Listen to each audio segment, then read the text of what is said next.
So let's check out the grid then. It is the reverse grid. Robert Dornbos will start in the pole, absolutely furious with Davide Rigon, who lines up alongside him over that first corner incident. Then Borja Garcia and Casper Anderson, they both finished up in the kitty litter. Then Alessandro Pierguidi from Italy for Galatasaray and AC Roma with Toccacello driving. Then Duncan Tappy for the Spurs, and for the UAE team, Bertrand Baguette of Belgium. That team, Al Ain. Then two Brazilian teams together, Corinthians and Flamenco, with Pixonia and Roca behind that. Yes, from Glasgow, Rangers, and indeed Ryan DL, the driver, comes from Glasgow as well. And then lots of fans here supporting Jelmer Berman and of course the PSV Eindhoven team. Tristan Gomendi for FC Portugal, and then Andy Chuchek for Atletico de Madrid. Behind him, the young 18-year-old Max Vassell for FC Basel, and Borussia Dortmund, Paul Meyer, who drove a great first race. And then the back of the grid, the men who finished first and second, Craig Dolby, Adrian Valles, the winner. Well, at the border, a lot of German fans come over here to support their teams, and everything now is about to light up. You see the light off the pace car, it peels off. They're going to come around this first corner. We will see some lights come up, and there'll be red lights, and then they'll go out. Not very there they are. You're not meant to go yet. You're not meant to go yet. And he went a little bit early, I'd say. Yeah. And they're going to dive down into that first left-hander, which has caused a number of collisions in the past, and they're absolutely side by side, and the Beijing car twitching.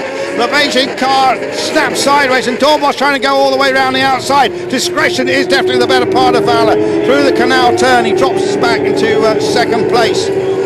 Well, exciting start, cars twitching wheel to wheel, almost rubbing the rubber as they now head along the back of the paddock with a great roar. The two straights parallel with the paddock sandwiched in between. And now through this tricky chicane and then uphill. And Davide Rigon tiptoeing his way through there, not that much grip, but it's got a couple of seconds lead already, Kelvin Bird, I think. Yeah, he was a pace setter all day on the practice days. A couple of cars missing that chicane in the background. One of them was Porto, I believe, and Corinthians is again. He's having a terrible day. Terrible day for Antonio Pizzonia. 20 Grand Prix he's driven in.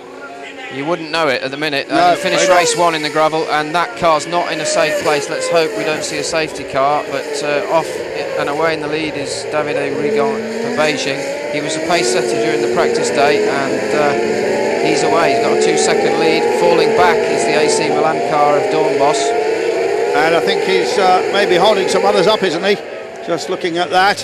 Yellow flags on this area. This is where...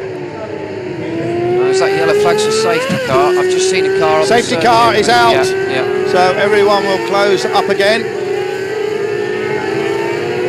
Well, this is the third safety car we've had. We had two in the previous race, and here they all are. See who the safety car picks up. Hopefully, he'll pick up the leader.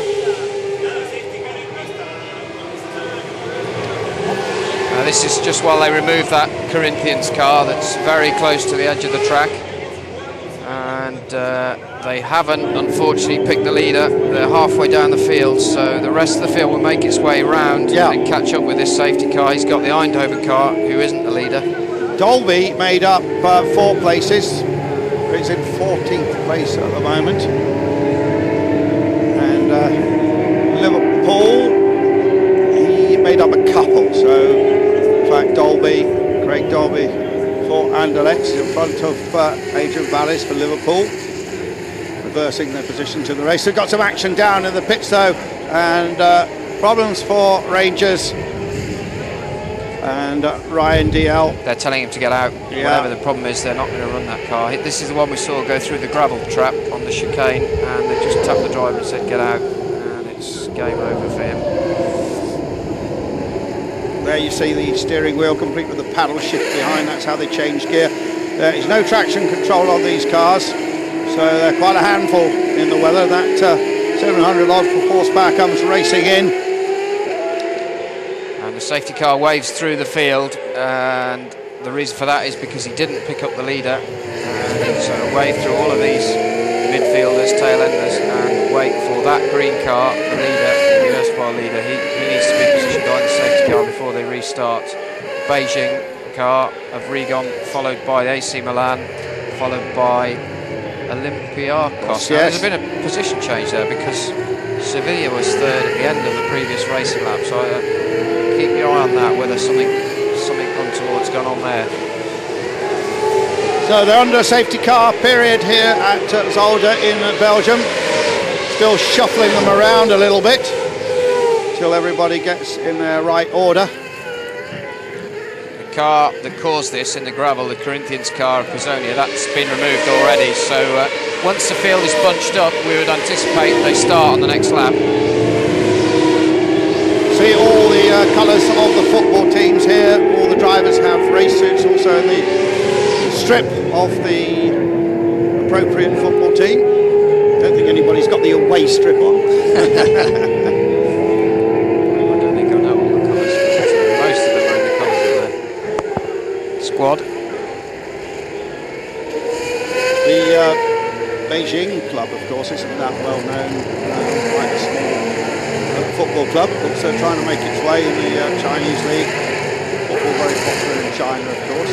Good to see a Chinese club represented. Yeah, and we've also, of course, got the club from Dubai, from the UAE, Al Ain. FC Porto, one of the great names of European football, and no greater name, of course, than Liverpool FC. He was the pace setter in race 1. I don't know if he has a problem, but he's there on the back. He's lost a couple of positions now. Well, he wouldn't do that unless he had a problem, surely. No. Well, remember he started on the back row of the grid. Yeah, but he'd gone forward. Yeah, he had, three places. I wonder if he had a spin or a delay because of one of the problems. But he still hadn't quite picked up the safety car. So there is, they've just caught him, just said that. The lights are still flashing. The thing to watch is the lights on the car. When they go out, that means they'll restart next time through. Now they're at the end of the lap, which means they're going to do at least one more lap. So Davide Rigon raced a lot in the FRA GT Championship. Still a very young man, and just looking at the age of these drivers, they spread from about 18 through to about 28. Certainly a young man's sport is this high level of single-seater racing, and pulling an awful lot of G, of course, these cars. Yeah, in the way, not so much, not so physical. They say the steering is quite heavy, so some of these boys would have been in the gym, I think. Yeah, they all keep fit. They're all professional drivers, these lads. They haven't got another job. Their job is driving these cars, and when they're not at the weekend driving these cars, then they need to be in the gym getting fit so they can drive them quickly and for as long as possible. How can you work on your concentration? That's also very important. Well, you can't really train for concentration, but it by definition you concentrate automatically in the race because you need to, and it's what they want to do. They're hungry, they're competitive, and they're trying to do their best. So that comes automatically. I'm looking out the window here, and they are making a bit of a meal of removing the car of Pisonia. I can see it in the gravel. We can't see it from this camera shot, but it's actually at this corner where the cars are at now, but it's just below us out of camera shot. And they haven't yet moved the car, so yeah, it's right in the middle of the kitty litter there. Sometimes at some tracks they have some little tractors with the track lane equipment on them, and they it's like a tank, a mini tank. Yeah, they put them out. They always do that to the Suzuka, I've noticed. They work really well, But there's still people working around it. I don't think we'll restart until they've removed that car. They definitely need to get a rope on it. Now we've got a crane coming. It's going to lift it out of the way. So then we'll be back racing again. Of course, all the time the clock is clicking. This is not a race of a number of laps. There you see what's going on there. And a lot of gravel behind the tyres. I'm sure those boys will sort that out. I can see it looks to me like they tried to tow that car backwards, and it's built up the gravel behind it, obviously. Yeah. And it dug in. So let's take a bit of a breather here while these cars still filter around. Two red and yellow ones running together. There's the Galatasaray car, the second of those two.